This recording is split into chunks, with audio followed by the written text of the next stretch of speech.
What's up, guys? So today I have us a new modern deck. I know it's been a while since I've done any of the deck techs, and I apologize for that. I've been trying to keep out of Magic, but it's just a habit that keeps pulling me back in every time, especially with this new set coming out, Born of the Gods. So far, the new gods that they've shown are stupid. It's just, they are so good. Hopefully it'll spice the standard up, and that's one of the reasons why I'm playing modern so much. But I have a deck. It's extremely cheap. I bought this deck last night. I saw a deck list for it. And everyone remembers the old Eggz list where it's like, okay, I'm going to combo out, combo out, combo out, and then they banned Second Sunrise. Well, you don't need Second Sunrise, hands down.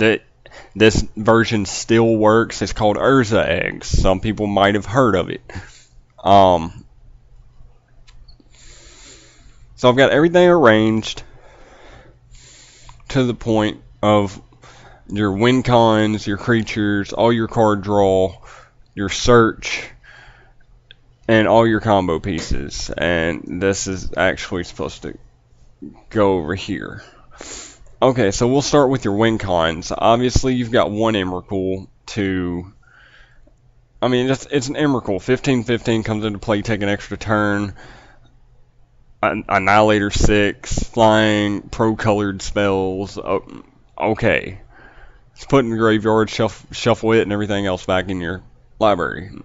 Okay. Seems extremely good. You got that, and then you have a Banefire. Deals X damage to target creature or player. If X is 5 or more, it can't be countered by spells or abilities, and the damage can't be prevented. Leyline of Sanctity gets to this because you can't target them, so that's where you got to rely on the Emrakul. And then you got the Spine in here to take out Leylines and just whatever. And then you got the creatures. Artifact spells cost 1 less to cast. Etherium Sculptor, 1/2 for 1 in the blue. This is really needed to be out with this version. I've seen a lot of versions of this deck since I started building it and started testing with it. And it actually took me a minute to figure out the combo.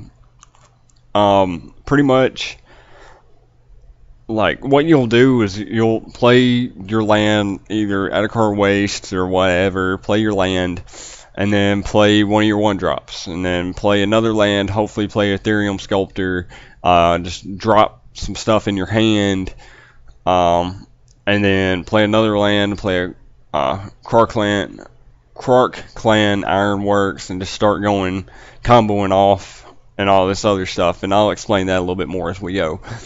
Okay, going on your card draw, though. We've got 4 Chromatic Sphere, pay 1, tap it, sack it, add 1 mana of any color to your mana pool, draw a card.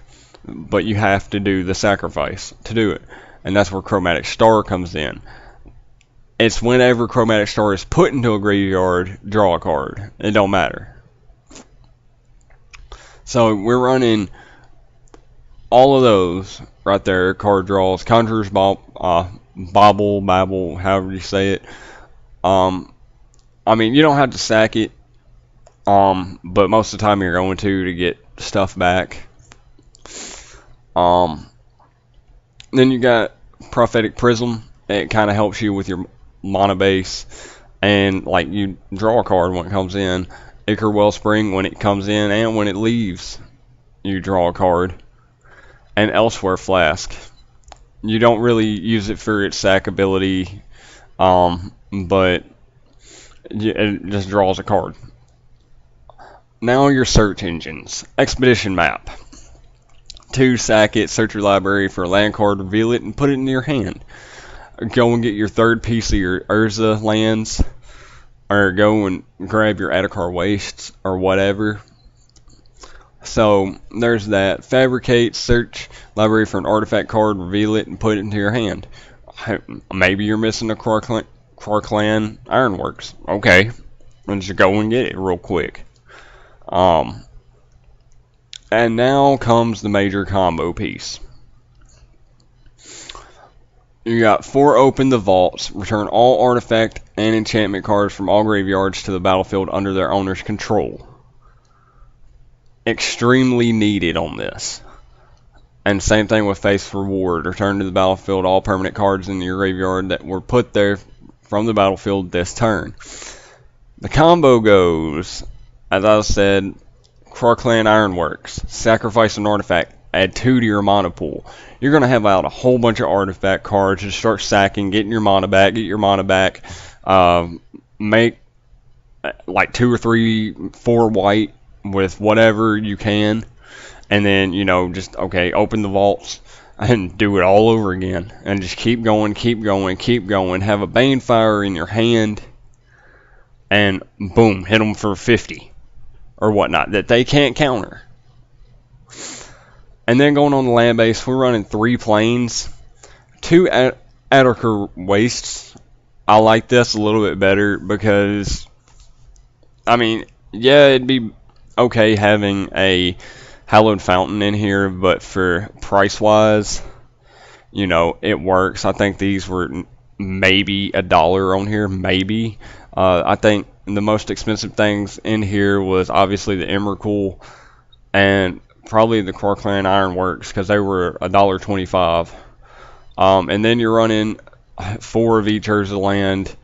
So, and there you go, and that's the deck. The deck, as I said, is extremely good. It's going to take some tinkering to get used to it, but and I think once you get used to it, I think you'll really enjoy it. Now, my sideboard is not completely set up right now because, as I said, I'm just now back on Moto. I don't know what all the big decks are. I was thinking about Grafdigger's Cage, but it will shut down your combo, I believe. I'm not sure, so don't quote me on that one. I'm not sure on that. If anyone knows, you know, leave me a comment, let me know. But I am running 2 Pithing Needle, and I'm gonna up it to 4. Because I mean, there's too much stuff like Deathrite Shaman, Scavenging Ooze, stuff like that that's gonna screw me. And Nihil Spellbombs. Nihil Spellbombs it'll get rid of their stuff in their graveyard, so it's like, why not run it? I mean, in theory, you could run Tormod's Crypt, yeah, that's fine, but you can draw a card with this. So, I mean, it's one of those things. But another thing that would be nice to have in here is 4 Leyline of Sanctity. I don't know how you would board it, though. I also had thought about running a Kozilek in here and a Ulamog in board. Just for those grindy matches, and maybe, honestly, even a Karn. Would be nice. But right now, as it stands, the deck right here, I spent $24, or no, excuse me, $26 because I did not have all the stuff. I had like the Chromatic Spheres and the Prophetic Prisms and some of the Urza lands, and that was it. And I just ended up dropping the money on it, and $25, and you've got you I wouldn't say it's tier 1, but it has the potential to be in the top 3 tiers. So, and there you go, right there. There's your deck. And like, we'll go ahead and we'll go play a game real quick. Just to let y'all see it. I need to be modern. And I know I don't have much stuff on here, so it's one of those things. And I'm not good at editing, so y'all are just gonna have to bear with me on this. Hopefully we don't get one of these stupid matches where I'm just gonna get dominated. And see, like, this is a good hand. This is an extremely good hand. No, I don't want a mulligan. Hopefully we're not playing green-white hate bears, which no, with my luck we're going to, but that deck just wrecks this one. So it's one of those things. So I'll try and make this as fast as possible.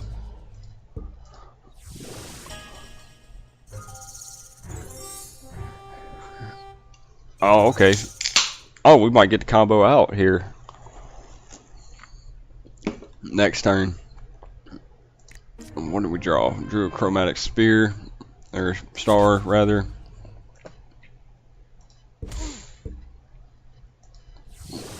Play you.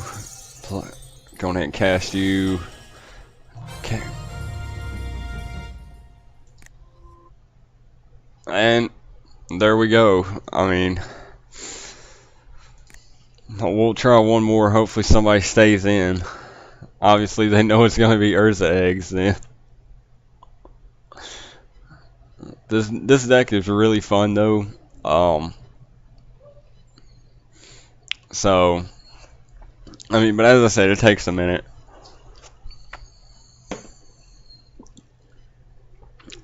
Maybe we'll get into another game.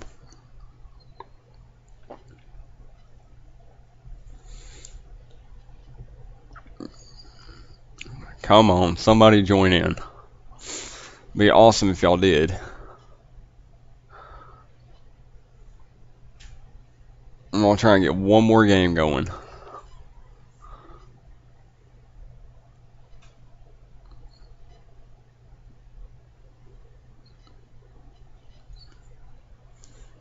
I don't think anybody wants to. Oh.